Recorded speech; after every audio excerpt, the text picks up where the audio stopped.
dans la petite ville de Leiden, loin des clichés hollandais, le plus grand musée d'histoire naturelle des Pays-Bas, le Naturalis. L'artiste Jalila Essaidi, 30 ans, y expose son œuvre et ça se passe dans cet incubateur.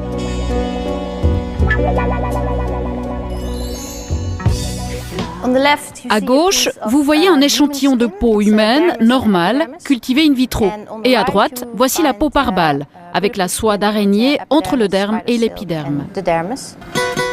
L'œuvre intrigue et attire les médias. Un échantillon de peau humaine qui résiste à l'impact d'une balle de 5,6 mm grâce à 4 couches de fil de soie d'araignée, preuve à l'appui. Ici, on tire sur un échantillon de peau humaine normale cultivé en laboratoire. Aucune chance. Mais la peau renforcée de fils d'araignée tissés ne cède pas et enveloppe la balle. Pour Jalila, la démarche est avant tout artistique. L'idée, c'est de poser la question « Jusqu'où irons-nous si nous modifions génétiquement l'être humain ? Est-ce vraiment ce que nous voulons ?» Mais il s'agit aussi de comprendre les avancées de la science et d'y réfléchir.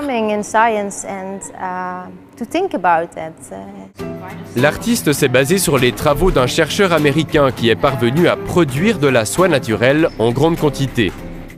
En intégrant les gènes d'une araignée dans l'ADN d'une chèvre, les protéines de la soie d'araignée se retrouvent dans son lait. Isolée, la soie est ensuite tissée et finalement incorporée dans la peau en culture entre le derme et l'épiderme. Et c'est ici, à l'hôpital universitaire de Leiden, qu'on a généré cette peau de super-héros. Ici à gauche, le derme avec l'échantillon de soie et à droite, l'épiderme. Tout d'abord, nous avons généré une matrice dermique sur laquelle nous avons incorporé la soie d'araignée. Ensuite, nous avons assemblé l'épiderme et le derme. Les cellules se sont différenciées et ont proliféré pour former au final une peau modifiée. Pour nous, le défi était d'observer quelle serait la réaction entre la soie d'araignée, d'origine complètement différente, et les cellules de peau. Tout le processus dure environ 5 semaines. Par cette expérience artistique, nous avons aussi créé quelque chose pour la science. Maintenant, il existe une peau beaucoup plus résistante pour les grands brûlés. Mais au centre hospitalier universitaire de Lausanne, le professeur Rafoul n'est pas du même avis. Nous, ce qu'on cherche souvent, c'est la souplesse de la peau, l'élasticité, la peau naturelle qu'on a tous. Et chez les patients brûlés ou la peau reconstruite, un des problèmes, c'est la peau qui devient rigide, moins élastique, moins souple, et qui est un handicap pour ces patients. Alors j'ai de la peine à imaginer qu'en construisant en laboratoire une peau tellement solide, on puisse apporter un plus à l'humanité. Avancée médicale peut-être pas, mais prouesse artistique certainement. Cet homme est collectionneur de bio-art en Belgique. Il est séduit par le travail de Jalila.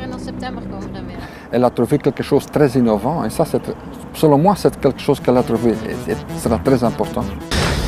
À tel point qu'il a décidé de se faire greffer un échantillon de peau par balle sur le bras. Parfois, des gens ils me demandent vous devez devenir un Spider-Man, mais ça, ce n'est pas le but. C'est seulement avoir une chose de l'artiste avec moi.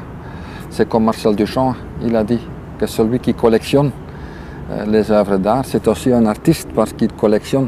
Il réunit les choses d'artistes dans une nouvelle composition. Et bien voilà, c'est ce que je fais. À mi-chemin entre art et science, le travail de Jalila n'aidera certainement pas les grands brûlés, mais il démontre les qualités extraordinaires d'un matériau naturel bien plus résistant que l'acier.